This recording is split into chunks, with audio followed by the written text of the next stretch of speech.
God bless. This is Mark Anthony DeBello speaking on behalf of the Committee for a Christian President. As you might hear in the background, I'm actually flying Spirit Airlines from Sin City, Las Vegas to San Diego. Just moments ago, I attended the coverage of the Republican debate by CNN and was blessed to introduce myself to some production staff and some of the newscasters. And now, as I am blessed to be laying here over the 3 consecutive seats that I was able to obtain by following the policy of the last shall be first. I worked to board the plane last, and sure enough, there were 3 seats there, and I believe that's a blessed reward from the Lord God, so I can lay down. And I was going to try to take a restful nap, but with a lot on my mind, I just felt that I would want to share some thoughts with you. It's been a while since I left a message for a Committee for a Christian President, and as I mentioned, I'm on my way to San Diego in Mexico for some work and some health matters, but everything is okay and will be. So let me speak about some topics that are on my mind and I'm sure will be debated tomorrow, the 15th. Today is the 14th. The first thought I have in mind, because this is a debate, is something that my father had taught me, a lesson a long time ago. And surely it's actually biblically based. And we know it in culture and society is the saying, if you can't say something nice, don't say anything at all. Political debates and political advertisements and even in interviews and amongst news media and politicians and voters alike, there's always such a dark, evil-minded air of negativity, always putting one person down and perhaps pridefully propping oneself up. And there's surely a difference between positive pride, telling the truth, humility and confidence, than there is egotism, arrogance, conceitedness, and again, just speaking poorly or negatively about an opponent. And the lesson my father had always taught me was, and this is sort of the rhetoric that he used, and he says, quote unquote, if I was to speak about another candidate or even the president, he's doing a good job or he's doing a great job and I just think I can do better. So it's never necessarily about putting the other person down, but just noting that you or I, in this case, have a belief that I could just do better. And even if that's just in the spoken word here, in this something of an address, then that's my duty to do so.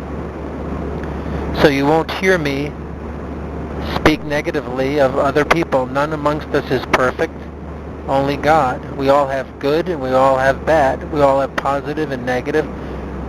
We all have good things about us and not so good things, to phrase it. So, having said that, let me share a few more thoughts about this debate and this race for the presidency. If I was to be interviewed by CNN today, one of the first things I would have mentioned is, and I still may be interviewed, I can only hope and pray, is that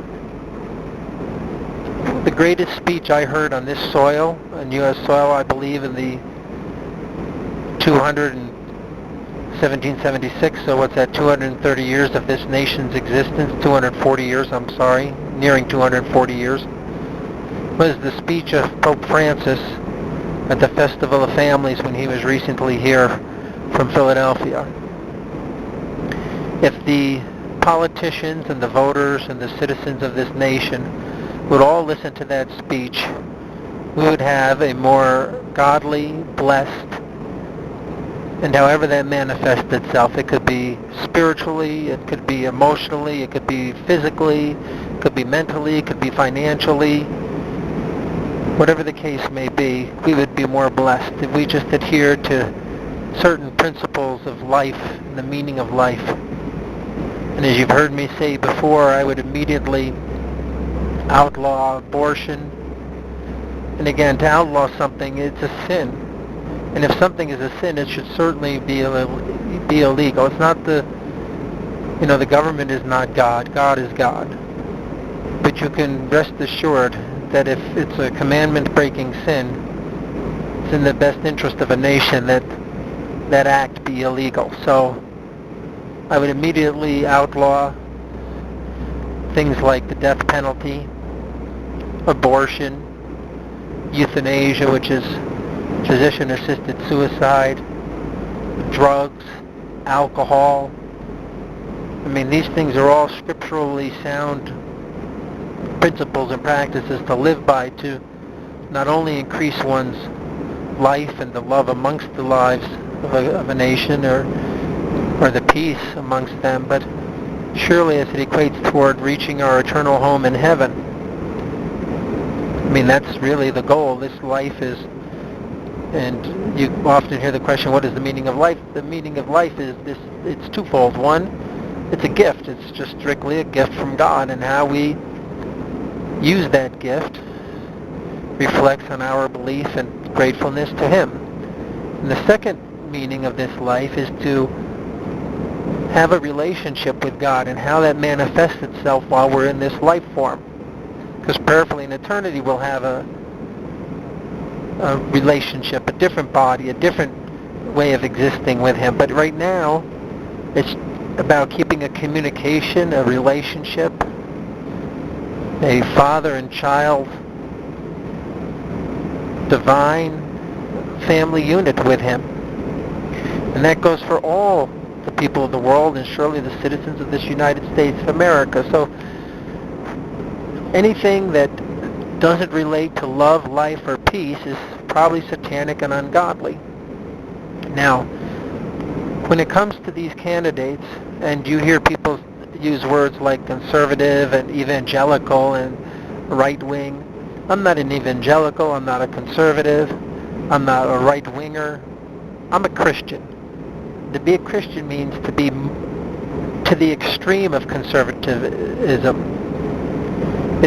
It's just bordering on perfection. You're trying to be perfect. Christian equals perfect.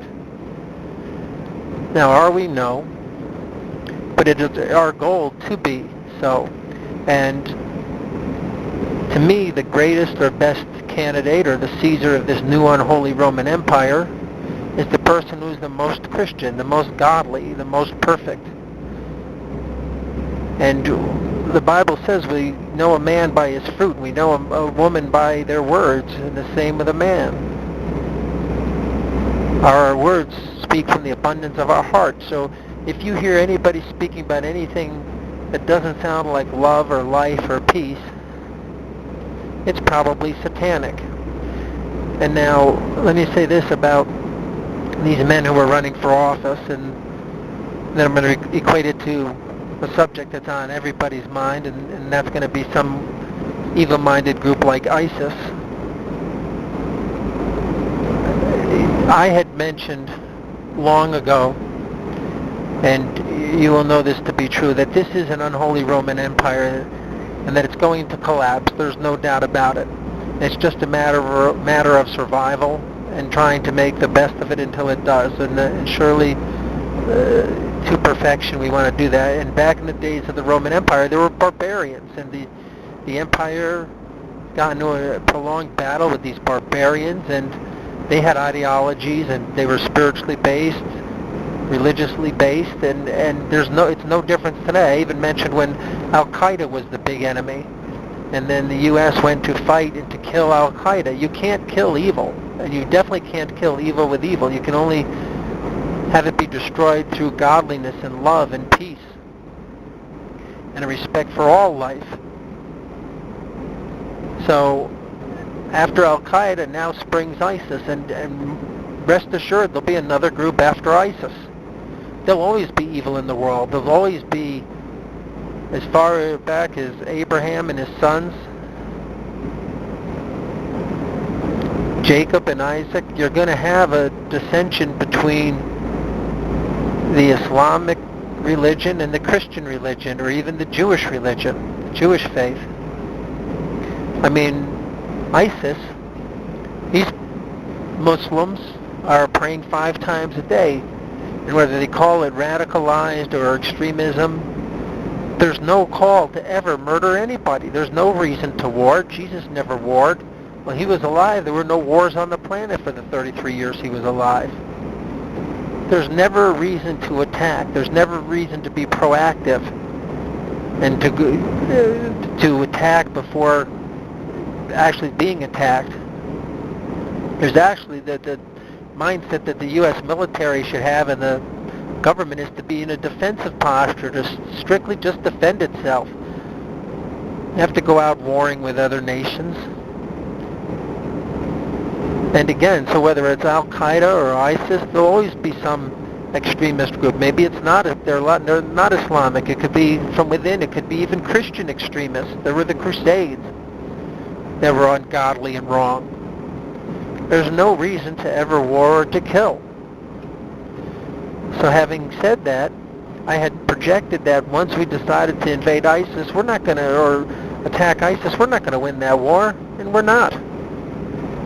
And maybe they dissipate at some point, but then another group of extremists or barbarians will spring up. And now my point is, it relates to the government and these men who are debating from the Republican Party or even in the Democratic Party. And if Jesus were here, he would say this, that these people have an unbelievable responsibility for goodness and to be Christian and to be godlike. Because even with a group like ISIS, you know that they're satanically possessed. You know, even though they come and they pray, you know, and they have Islamic, you know, Muslim beliefs in the Prophet Muhammad, I can understand somewhat their point that the U.S. is as evil-minded as the next country. I mean, we're out murdering. We do so in the name of whether we believe it's our religion or capitalism. I mean, the first commandment is, thou shalt not have any other gods. You look at the United States of America, and there's all multitudes of gods. There's all sorts of different religions that are anti-Christian. When you have that in your country, you're going to ultimately have those religions spring up and commit evils. Now, what Jesus' position would be this, is that there's a greater responsibility to the quote-unquote Christians in this quote-unquote Christian nation, in a sense, than there is, and we should be forewarned, than there is against ISIS. You know killing is evil. And when you do it as a jihadist, or you know, you videotape beheadings, I mean, we understand that. But if somebody is going in with the mindset that they're doing good and righteousness and then also slaughtering, that's really ungodly. I mean, that's the true deception. That's what Jesus had a problem with. He was out to heal the evil ones, but he had a real issue with the leaders, the scribes and the Pharisees, who put themselves out as good and doing righteous and leading the people. And those are the people he had the biggest contention with, the Lord, because they had the greater power to deceive. You know, when the devil wants to slaughter you, if he was to just come up to you with a hatchet and an axe and say, I'm here to kill you, he wouldn't get nearly as many people as if he came up to you with a flower petal in his hand and a piece of food and then ended up killing you once you accepted it. He comes as an angel of light to deceive you. And then he practices his hateful, murderous, deceitful, destructive ways. And that's why Jesus would caution that this nation, the people, the voters, need to be very cognizant of these people who are vying for leadership. I mean, some people come off as more powerful than others. They preach a more godly rhetoric. But even in the end, Jesus says, when the Antichrist comes, there will be many that will be deceived. I know of, and I'm not going to mention by name, but I know one candidate I don't trust at all. He seems to speak as if he's talking out the side of his mouth. I wouldn't trust him. There's another who is a very powerful candidate, and you can tell that, he has this power. People seem to imitate what he says, and he speaks with an air of powerfulness. However, he has his own issues. He's not perfect either. Nor am I perfect. And you can hear the pilot. We're going to land here, so I'll wrap up this speech when the time comes. But actually, make sure your seatbelt is securely fastened. If you are in the front row, make sure I would say that the most important thing for a voter to do is to think about which candidate is actually surely the most Christ-like. We'd like to thank you for choosing Spirit. Sorry for the background noise here. Look forward to seeing you on a future flight. Enjoy your evening. Sorry about that background noise. So, to end this message on 20 minutes, let me just say that the media, who I met today at CNN, and then there's MSNBC and Fox, and Pope John Paul II said if it doesn't happen on TV, it doesn't happen. So there's a great power. We've heard of the power of television. Even Marconi and the radio. There's great power to the radio and the internet and all sorts of mass media, film and recorded voice and photographs. There's great power behind imagery. And we need to understand that. And even the media has to have a Christian and godly responsibility. And I can see differences in the three networks, what their belief system is. Now, are any of them perfect? No. Am I going to criticize any of them? I'm going to try not to. No. I don't want to be hypocritical. But just again, know that this nation is perishing. And whomever the Caesar is, and there's certain rules to follow. Like when the judges were instituted in the nation of Israel, these were male judges. God gave the earth to Adam, gave mankind, to Eve. And the female has an unbelievable responsibility to be fruitful and multiply. If every woman stopped giving birth in 100 years, the planet would be extinct. 125 years at the most, the planet would be extinct. So males are to be the leaders and godly leaders. And that's how women are empowered. So having said that, that's some criteria you can at least follow. And I know there's Democrats, and probably even independents, probably I suspect more predominantly Republicans who profess to be evangelical or godly. And this should be a nation's main focus. And when you're a nation, and I'll use a phrase here, that prides itself on being a capitalist society, the love of money is the root of all evil. You're going to have a warring, murderous nation when your God, quote-unquote God, is capitalism.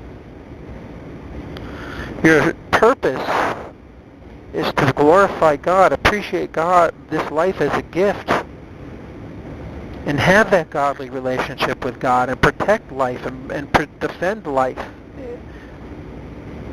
And be all about love, life, and peace. And to the degree you do that, God will bless you financially. He promises to feed the birds and the trees and the beasts of the field. He always promises food, clothing, and shelter. That's all we really need. That's all anyone truly needs, to be blessed. This is just a temporary home here. This earth, again, this nation is perishing. Just please, please keep that in mind. And never forget to believe the dream. I am Mark Anthony DeBello. God bless you, and this has been my message on behalf of Committee for a Christian President. God bless you.